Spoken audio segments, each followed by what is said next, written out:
یعنی پلوی کے شوہر کو دن دگنی رات چوگنی ترقی ہو رہی تھی، اس کے پاس دولت آ رہی تھی۔ کبھی اسے تکیے کے نیچے سے نوٹ ملتے تھے تو کبھی اس کی جیب میں اور کبھی اس کے بریف کیس میں نوٹوں کی گڈیاں خود بخود آ جاتی تھیں۔ پلوی کی سانسیں تیز ہو رہی ہیں اور دروازے کے پیچھے کوئی کھڑا ہے۔ ازدواجی زندگی برباد ہو چکی تھی۔ بیماری کے تانے، ساس کے تیور اور سونی کوکھ کا درد اسے پریشان کیے ہوئے تھا۔ ذہنی طور پر منوج کی بھی یہی حالت تھی، وہ ہر بات پر چڑھتا تھا، اور بالآخر پلوی نے ایک روز اپنے شوہر سے اتنا کہہ ہی دیا کہ وہ اسے کسی جھاڑ پھونک کرنے والے کو ضرور دکھا دے، اس کے بعد بھی حالات نہ سدھریں تو وہ بے شک دوسری شادی کر لیں۔ پلوی نے اپنے شوہر کو یہ بہانہ بنا کر بتایا کہ اسے ڈراونے خواب ستاتے ہیں۔ منوج نے ایک اور کوشش کے طور پر پلوی کو جھاڑ پھونک کرنے والے ایک مولوی صاحب کو دکھا دیا۔ انہوں نے دیکھتے ہی بتا دیا کہ پلوی کسی جن کے جھپٹے میں ہے۔ انہوں نے علاج کے لیے بہت سے فلیتے جلا کر دیے اور بتایا کہ یا تو جن ان فلیتوں سے بھاگ گیا ورنہ کسی اور کو دکھائیں، یہ طاقتور جن ان کے بس سے باہر ہے۔ ابھی مولوی صاحب کے علاج کو تیسرا ہی دن تھا کہ ایک اور ہنگامہ اٹھ کھڑا ہوا۔ پلوی پچھاڑ کھا کر یکا یک گری تھی۔ منوج بھاگم بھاگ ڈاکٹر کو بلانے گیا، اور اس کی ماں جو اب ان دونوں کے ساتھ ہی رہ رہی تھی پانی لینے کے لیے دوڑ پڑی، لیکن جب لوٹی تو پلوی غائب تھی۔ منوج لوٹا تو وہ بے حد پریشان ہوا۔ وہ رات کے اسی پہر مولوی صاحب کے پاس پہنچا۔ مولوی صاحب نے بتایا کہ یہ اسی بدماش جن کا کام ہوگا، حالات ان کے بس سے باہر ہیں۔ اب منوج پریشان کہ کیا کرے اور کیا نہ کرے۔ لکھنؤ میں اس نے بہت سے مولوی پنڈتوں سے رابطہ قائم کیا، لیکن کچھ نہ معلوم ہوا۔ کسی نے اسے بتایا کہ کپتان گنج میں ایک عامل صاحب ہیں، ان سے ملاقات کریں، ہو سکتا ہے وہ کوئی حل کر دیں۔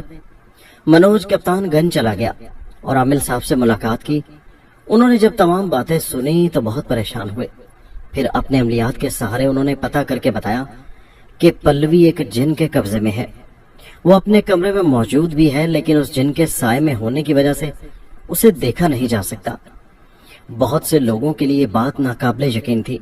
کوئی کہتا پلوی گھر چھوڑ کر چلی گئی ہے، کوئی کچھ کہتا اور کوئی کچھ کہتا، جتنے منہ اتنی باتیں۔